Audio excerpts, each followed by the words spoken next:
بسم اللہ الرحمن الرحیم۔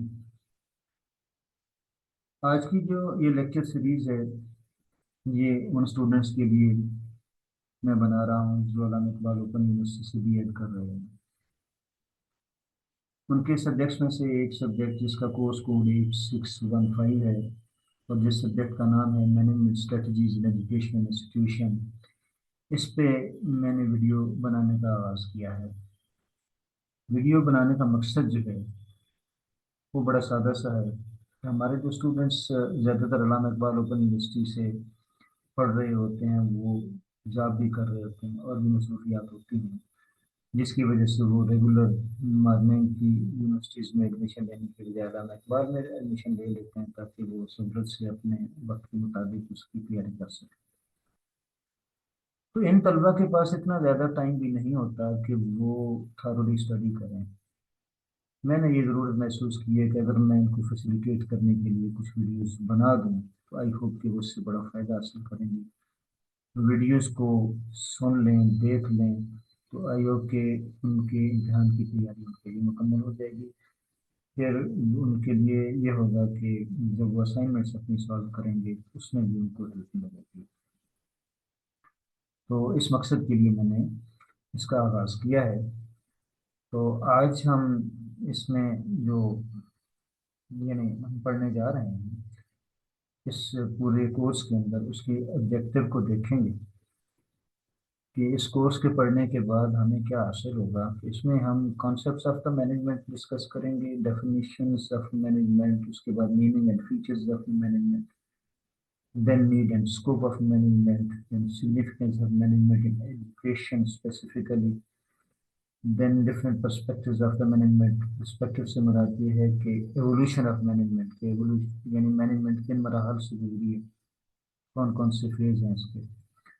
اس کے بعد میں feels function and principle of management پڑھیں گے، اور فائنلی ہم دیکھیں گے کہ ایکچولی مینیجر کرتا کیا ہے، یعنی ہاؤ مینیجر ریئلی ورکس۔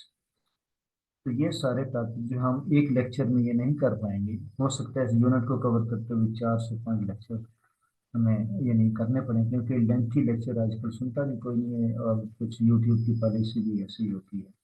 تو اسٹوڈنٹ سے سر میری یہ گزارش ہوگی کہ لیکچر سننے کے دوران، سننے سے پہلے یا سننے کے بعد ان کو لیکچر اچھا لگے تو سبسکرائب ضرور کرتے ہیں۔ سبسکرپشن کا ان کا فائدہ یہ ہوگا کہ جب بھی نئی ویڈیو اپلوڈ ہوگی انہیں ویزیبل ہوگی اور وہ فوراً اسے سن لیں گے۔ ٹھیک ہے، تو آج کا جو ہمارا یعنی ٹاپک ہے مینجمنٹ سے ریلیٹڈ، ہم اس سے دیکھیں گے ڈفرینٹ کانسیپٹس اس کے دیکھیں گے۔ تو اسٹارٹ لیتے ہیں کہ مینجمنٹ جو ہے ایکچولی ضروری کیوں ہے۔ ٹھیک ہے، تو یہ تو ازل سے بات چلی آ رہی ہے کہ انسان کے ریسورسز جو ہیں وہ محدود ہوتے ہیں، اس کی خواہشات اور ضرورتیں لامحدود ہوتی ہیں۔ تو ہر ایک کی کوشش یہی ہوتی ہے کہ اپنے ریسورسز کے اندر رہ کر میکسیمم نیڈز کو پورا کیا جا سکے۔ بین جب آپ کسی آرگنائزیشن کے اندر کام کر رہے ہوتے ہیں تو وہاں پر بھی یہی سچویشن ہوتی ہے، اور آدمی کا کمال یہی ہوتا ہے کہ منیمم ریسورسز کو استعمال کر کے میکسیمم بینیفٹ حاصل کرے اور آرگنائزیشن کے میکسیمم گولز کو اچیو کرے۔ تو اس صورت میں ہمیں مینجمنٹ کی ضرورت ہوتی ہے۔ کیوں؟ اگر ریسورسز بھی ان لمیٹڈ ہوں، نیڈز بھی ان لمیٹڈ ہوں، پھر تو مینجمنٹ کی ضرورت ہی نہیں ہے، ریسورسز اٹھائیں اپنا کام نپٹا لیں۔ تو مینجمنٹ کی ضرورت ہی تب پڑتی ہے جب آپ کے پاس ریسورسز لمیٹڈ ہیں۔ ٹھیک ہے، تو ان کو اچھے طریقے سے استعمال کرنے کے لیے آپ کو مینیجریل صلاحیتیں جو ہیں وہ استعمال کرنا پڑتی ہیں۔ تو جارج ٹیری جو ہے وہ مینجمنٹ کی ڈیفینیشن کچھ اس طریقے سے کرتا ہے کہ management is a process that consist of planning, organising, activating and controlling activities perform to determine and accomplish the objectives by the use of people and resources. Okay, اس ساری ڈیفینیشن کو جب ہم دیکھتے ہیں ریسورسز استعمال کرنے کے لیے، تو 4 جو سٹیپس ہیں وہ ہمیں نظر آتے ہیں: پلاننگ ہے، آرگنائزنگ ہے، ایکٹیویٹنگ اینڈ کنٹرول۔ مینجمنٹ کے آپ جب بھی ڈیفینیشن پڑھیں گے ان میں ڈفرینٹ فنکشنز آپ جب پڑھیں گے، یہ 4 فنکشنز یہ مختلف ناموں سے آپ سنیں گے، آپ پڑھیں گے۔ مثلا یہاں پہ پلاننگ کے بعد آرگنائزنگ ہے، اس کے بعد ایکٹیویٹنگ ہے، بعض بکس میں ایکٹیویٹنگ کی بجائے کوآرڈینیٹنگ آتا ہے، ڈائریکٹنگ آتا ہے، لیڈنگ آتا ہے۔ تو اندرونی مقاصد ایک ہی ہیں،